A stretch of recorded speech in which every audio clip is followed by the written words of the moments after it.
আসসালামু আলাইকুম। কেমন আছো বন্ধুরা? আশা করি ভালো আছো। আল্লাহর রহমতে আমিও ভালো আছি। তবে আজকে আমার মনটা বেশি ভালো না বলতে এই জন্যই বলছি, আজকে আমার বড় ছেলেটা আমাকে ফোন দিয়ে বলছে, আম্মু আমি খুব অসুস্থ। আসলে যেই কথাটা পরিবারের সাথে শেয়ার করা হয় না, সেই কথাটাই তোমাদের সাথে সবার আগে শেয়ার করি। তোমরা আমাদের বা আমার কাছের এরকম মানুষ মনে হয়। এই প্ল্যাটফর্মে যখন যারা কাজ করে, তখন অন্য ফ্যামিলি মেম্বার কারোর সাথে কিছু শেয়ার করে আর না করে, কিন্তু তার বন্ধুদের সাথে অবশ্যই তার ভিডিওর মাধ্যমে সকল বন্ধুদের কাছে তার সুবিধা অসুবিধার সকল খবরই আর এদিকে মুরগির মাংস রান্না করছিলাম, এইটুকুই। তারপরও থাকি যাইব, কারণ বোটাতে তেমন একটা খাওয়া যায় না, এই আর কি। এগুলো দেখানো হয়নি। ওই যে বললাম, মনটা খুবই খারাপ। আমার ছেলেটার নাকি আজকে 3 দিন ধরে অনেক পেট ব্যথা। যাই হোক, তোমরা আমার ছেলের জন্য দোয়া করো। যদি আমার ছেলেটা সুস্থ হয়ে যায়, তাইলে আল্লাহর কাছে লাখ লাখ শুক্রিয়া।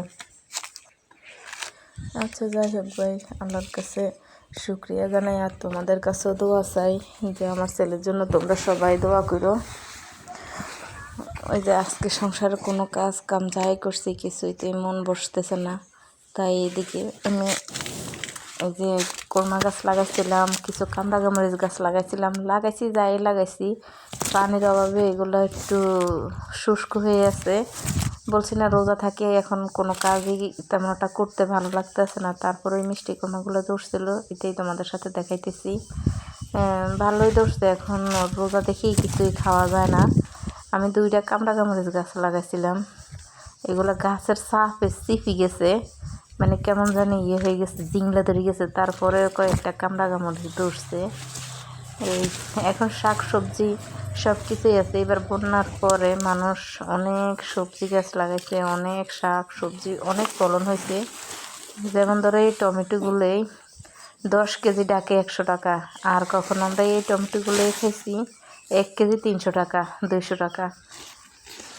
বিপুল পরিমাণ মানুষ ফসল করছে, হয়েছে, দামও কমছে।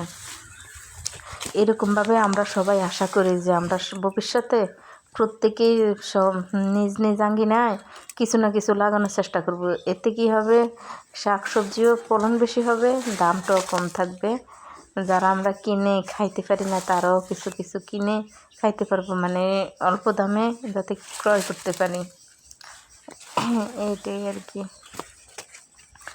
আর একটা কথা বন্ধুরা, শিক্ষণীয় কি বলবো, শিক্ষণীয় কথা তো তোমরাই আমার থেকে খুব ভালো বুঝো, আমি তো আর বুঝি না। আমি এই প্ল্যাটফর্মে নতুন কাজ করি, আমি চেষ্টা করি তোমাদের মতো অভিজ্ঞতা যাতে আমারও হয়।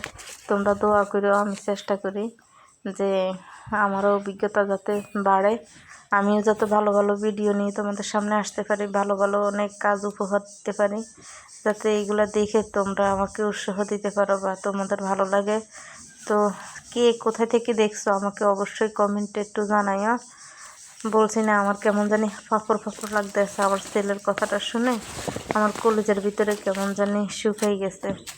যাই হোক, তোমরা সবাই আমার বাবার জন্য দোয়া করো, আমার বাবাকে যেন আল্লাহ পাক ভালো রাখে।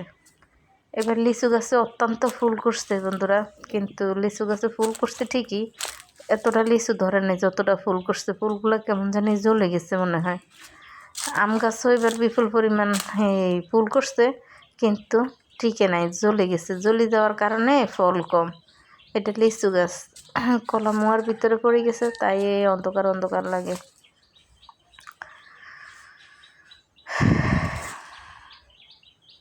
বিপদে পড়লে ভাই মানুষ চিনা যায়।